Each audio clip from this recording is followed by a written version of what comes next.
بسم اللہ الرحمن الرحیم۔ السلام علیکم ورحمۃ اللہ وبرکاتہ۔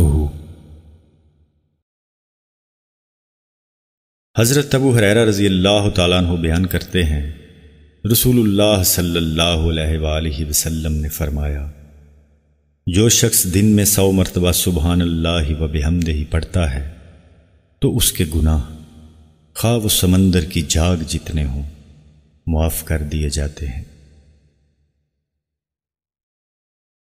حضرت ابو ہریرہ رضی اللہ تعالیٰ عنہ بیان کرتے ہیں، رسول اللہ صلی اللہ علیہ وآلہ وسلم نے فرمایا، سبحان اللہ والحمد للہ ولا الہ الا اللہ واللہ اکبر پڑھ لینا مجھے پوری کائنات کے مل جانے سے زیادہ پسند ہے۔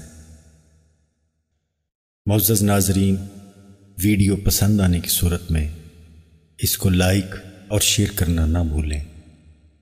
مزید احادیث کی ویڈیوز اور اسلامک ویڈیوز دیکھنے کے لیے ہمارے چینل کو سبسکرائب ضرور کریں۔